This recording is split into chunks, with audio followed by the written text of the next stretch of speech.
Today, I would like to talk with you about right speech. Right speech is one of the most important things to learn about when you're beginning to transform your mind. Why is that?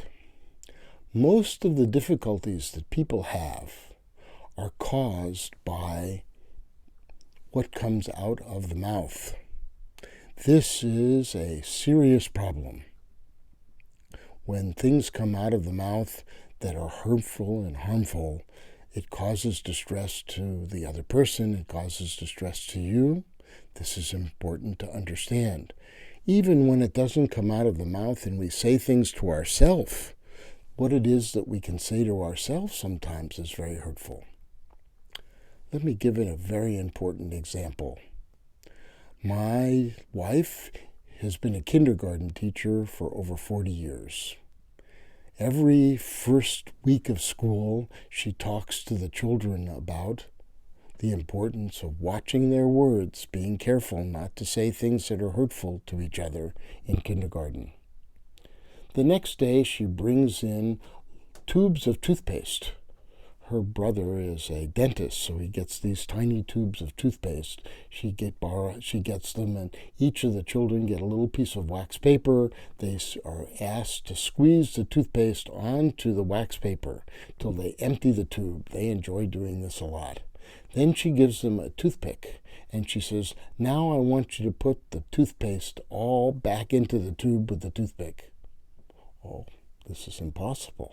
The children try it for a little while and they realize it's not possible. And then she asks the children, "Who can tell me why I had you do this?" And there's always several children in the class who raise their hand and they say, "This is because when you say something out of your mouth, you can't put it back in." So important to have this ability to not use wrong speech. When the Buddha taught the Eightfold Path, he started with right view, right intention. These are the wisdom pieces. And then morality, right speech, right action, right livelihood. And then the three practices related to concentration, right effort, right concentration. This is very mindfulness and right concentration. These are the Eightfold Path. Now notice that the Buddha started with right view. He didn't start with right action, or he didn't start with right speech. He started with right view and right intention. Why is that? Well, because when he was talking to his 5 noble companions, he knew that they had a good moral practice. He knew that they knew how to concentrate. All they needed was the wisdom piece. So he started with the most advanced part. But we're not so fortunate. We can certainly study right view and right intention, but where we make the most effort is where the most progress is in right speech. So what is it that we talk about with cultivating right speech? Well, there are 4 restraints and practices, and then there are 5 things that we try to do, encourage, the right actions that relate to right speech. The 4 things that we first have to use effort to do is first to restrain ourselves when we have the impulse to use wrong speech. This is a big problem. So we first have to use restraint.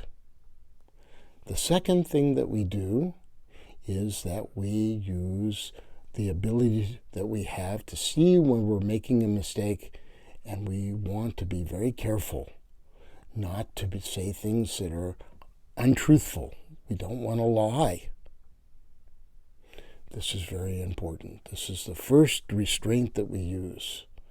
The second part of this restraint is that we don't use what's called divisive or divisive speech, where we say things that would harm each other. Try to keep people separated from each other.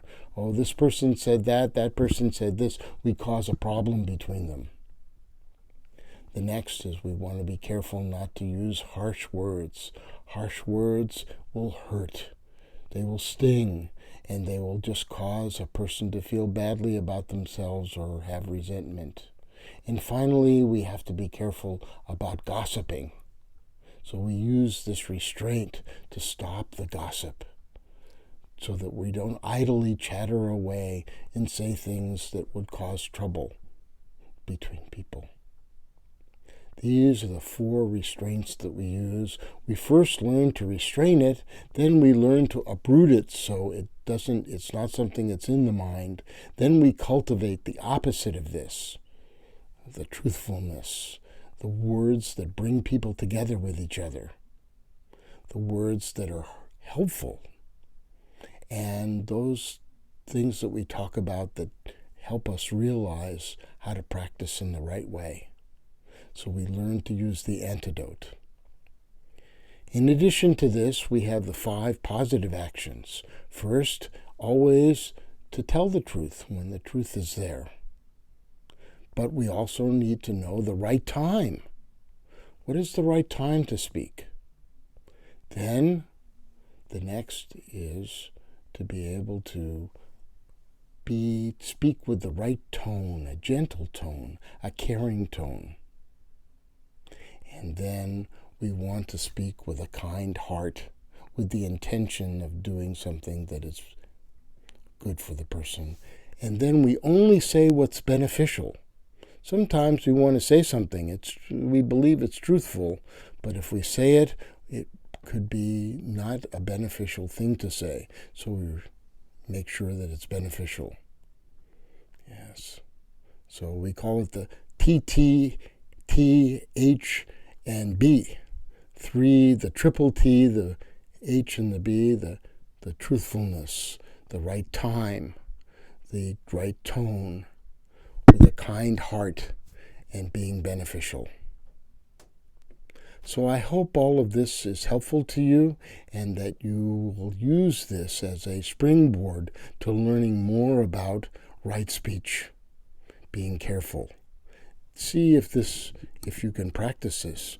This may help out in your relationships with others, but also toward yourself, because what you say to yourself and the way you talk with yourself has a lot to do with how you can develop. So thank you very much, and I look forward to talking to you more in the future. I hope I can use right speech.